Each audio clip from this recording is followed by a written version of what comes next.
Hi guys, I'm Roger Knowles and welcome to the Always Games TV news update. In our previous Days Gone news updates, we've covered a general what we know so far and the hand-to-hand combat. Now, if you haven't watched those just yet, don't worry, I'll leave a link in the description of this video so you can check them out later. Now, as I've been writing this script, I've realised it's quite long, so I'm going to split this up into two videos. I don't want these videos to go on too long, so they're going to be much easier to consume. So this will be part 1, and part 2 will probably be released next week. This also gives me an opportunity to do a part 3 if Bend Studio releases more videos showing off more weapons. In all the videos of Days Gone that have been released by Bend Studios, in each video Deacon St. John, the main character, uses not only his fists to defeat his enemies, but also he uses weapons. That's what we're going to cover in this video. We're going to show off all the videos that we've seen so far. In the E3 2016 demo shown during Sony's press conference, Deacon St. John is pursuing a character called Two Dog. While Deacon is searching for him, he has his pistol equipped. Now, if we pause the footage and take a look at the UI, you can see how this is represented on screen. A nice simple symbol to show which gun he has equipped with the amount of ammo he has for the gun. Now, this is where it could be a slight change from the demo to the final game. The gun says he has 54 bullets and no indication on how many clips for the gun that might be. However, there is a visual indicator for how many bullets that are left in the current clip. As Deacon shoots, the circular ring depletes, and as it reaches the end, Deacon will automatically reload the gun.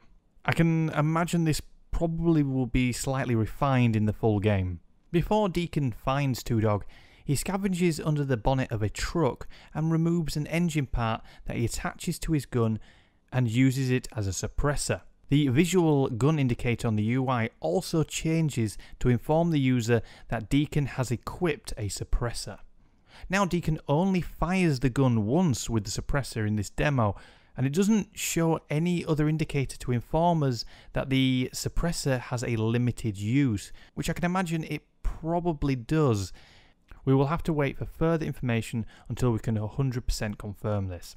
When Deacon finds Two Dog, Two Dog tries to kill Deacon, and they both end up falling off a roof and landing in front of a horde of freakers. Now, Two Dog is very quickly killed by them, and Deacon starts to make his escape. Pulling out his assault rifle that is attached to his back, Deacon is carrying a lot of ammo for this gun, and I can imagine this has been done so the demo can show off the intense shooting scene with the freakers. I can imagine that there won't be many instances that you will actually have this amount of ammo in the full game. Now, Deacon starts to unload bullets into the horde of freakers, but more keep on coming. He then switches to use some C4 on some logs to help crush the chasing freakers. The switch to this weapon is instant with no indication of a weapon wheel.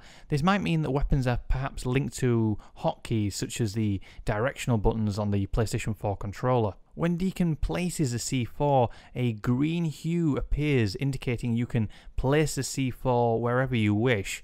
The only bit I'm a bit confused about is how the C4 is actually set off.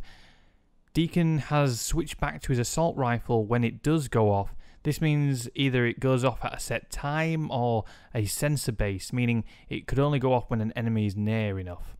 The next weapon Deacon uses in this demo is a trusty Molotov. Not a huge amount to say about this weapon. When Deacon does equip it and aims to throw it, a white arc is represented on screen to show the player where it will go. It's very similar to the Last of Us throwing mechanic. He actually does craft a Molotov a bit further into this demo, which is the first time we see anything of a menu system. After picking up an empty beer bottle, Deacon takes a knee and a menu pops up. It shows he's carrying 2 bottles and 1 fuel item. So he could have actually created one earlier, but perhaps he could only carry so many, and he was refilling his stash after using the 2 earlier. Plus at this stage, he can now take a breather as he has barricaded himself in a barn. When Deacon actually enters this barn and barricades himself in, he grabs an axe from some pallets. He then uses it to fight some freakers that have found their way into the barn, and after killing a few, he drops the axe.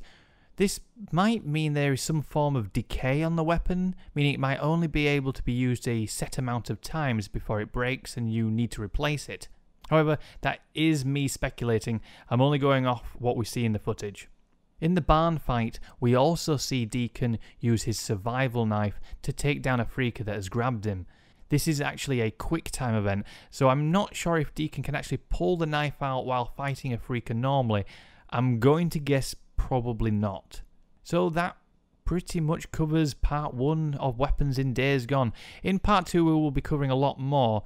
So thank you so much for watching. Don't forget to like and subscribe. I'm Roger Knowles. This is Always Games TV, and I will see you, hopefully, in the next video. Bye guys.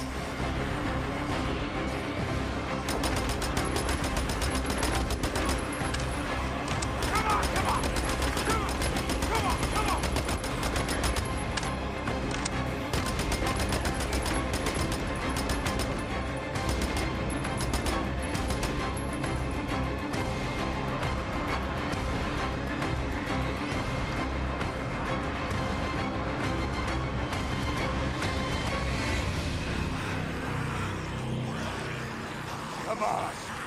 Come on!